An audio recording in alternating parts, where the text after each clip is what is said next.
we have, say we have the worst case scenario, and none of this works, or maybe parents will say, okay, I tried everything, but nothing is still working.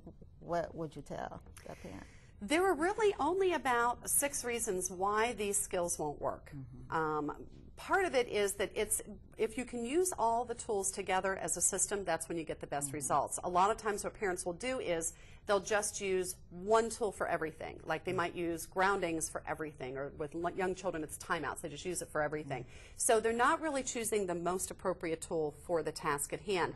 And that's why as we were going through it, it's like if it's this kind of a problem, you know, as you can see, truancy is a good example. Truancy can be unintentional, or homework issues can be unintentional or on purpose.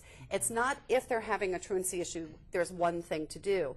But there's only those 5 types of misbehavior. So if parents can figure out what type of misbehavior it is and take that path in their response, then it almost always consistently works. Again, there's things in prevention and there's things in discipline that if you don't kind of use the whole process in an effective way, then you may not get good results. So parents want to choose the most effective tool. They want to use them in a certain order. You know, a lot of times parents will go right to discipline, and they're skipping over some opportunities to prevent the problem or teach the child skills. So it's going to keep happening again. They want to use the tools properly. I had a couple comments about make sure you say it this way so you don't start a power struggle, using threats instead of choices. Parents want to use the tool long enough for change to occur. And a lot of times what I'll hear parents say is, I've tried everything and nothing works. And when I really listen to what it is that they're trying, they actually had a really good plan.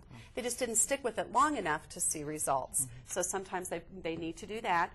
We need to adopt healthy beliefs so that we're not perceiving things, you know, like, oh, well, all teenagers are going to rebel, all teenagers hate school, and so then maybe we just don't do anything about it. That wouldn't be a helpful belief for a parent to have, because then they really wouldn't handle it in the most productive way.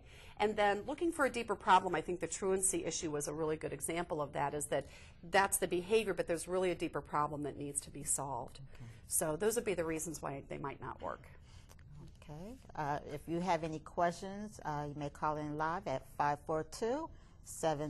Do we have any questions from the live audience?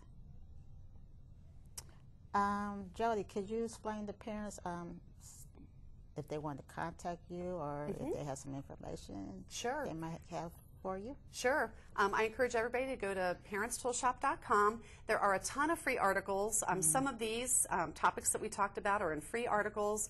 There's teleseminars. In fact, there's a teleseminar on morning delays and other kinds of issues.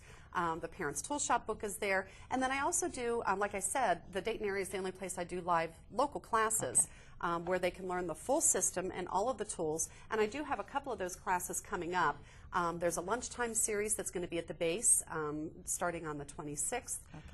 And that will be just from noon to 1. And then I'm doing a class in Oakwood for parents of preschoolers. So I don't know if that will be, you know, since this is for the school system, but at least those of your parents who have preschoolers still, that's going to be in Oakwood.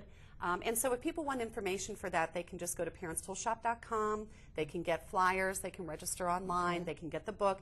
And I will give my my email address because I said that anybody who wanted the cheat sheet, I'd be happy to send that to you by email. If you just send an email to info@ParentsToolShop.com and just say that you saw the show and that you want the cheat sheet, I will send that to you, and you can just print that out and put that on your fridge. Okay. All right. Well, thank you so much for a wonderful presentation. Okay. On behalf of Dayton Public Schools, Office of School Improvement and External Resources, we would like to thank you for joining us today. A special thanks to our presenter, Ms. Jody Johnson-Powell. Thank you for so much for tuning in to Parent Connections, where parents and schools are to talk, listen, and connect. Thanks for tuning in. Have a wonderful evening.